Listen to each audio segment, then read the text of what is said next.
જય ભગવતી, જય ખોડિયાર માતાજી. નમસ્તે મિત્રો, અત્યારે હું કટુડિયા ધર્મેશભાઈ મારી કુળદેવી એવા આ શ્રી આશાપુરા ખોડિયાર માતાજીના દર્શન કરવા માટે માતાજીનો જે જૂનો ધરો છે, આ ધરાની અંદર સાક્ષાત મારી કુળદેવી ખોડિયાર માતાજી વિરાજે છે. અમારા ગઈઢા પૂર્વજનો જ્યારે ગાડા હાંકતા હતા ત્યારે અમારી જ્યારે પહેલાં ઘઉંની અંદર લાપસી કરતા હતા, એ લાપસી કરવા માટે અમારા ગઈઢા આ ધરાની અંદર માતાજીના દર્શન કરવા આવતા હતા.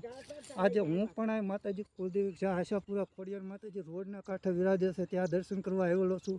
ત્યાં તુલસી વિવાહ છે, તુલસી વિવાહની અંદર મને જ્યારે ટાઈમ મળ્યો છે ત્યારે હું માતાજીના જૂના સ્થાનક એવા આ શ્રી ખોડિયાર માતાજી જે ધરાની અંદર વિરાજે છે. એટલે અત્યારે ધરાની અંદર સંપૂર્ણ તમે જોઈ શકો છો પાણી ભર્યું છે.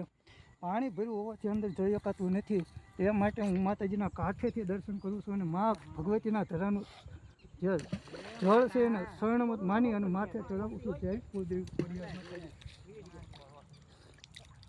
મિત્રો તમે પણ આ ધરાની અંદર આવજો. કારણ કે ક્યારેક ખાડો આવી જાય, ક્યારેક આવી જાય, એનું કહી શકાય નહીં. જેથી કરીને અજાણ્યા પાણીની અંદર હું જઈ શકતો નથી. માટે તમે સેજ બધા અમે અમારા કુટુંબ સાથે આવ્યા છીએ. તમે પણ આવજો. પાણી બહુ છે માટે જય કુળદેવી ખોડિયાર માતાજી. પાછો ઓરો આગેથી નહીં આવે. બધા તમારી જવાબદારી અંદર થઈ ગયો. અમારી કોઈ જવાબદારી જજો ભાઈજાન. ઓરો આવતો જજો થોડોક નાથી નો આવે. અહીં આવતો રે ઓરો. એ બે પિંડી આવી ગઈ.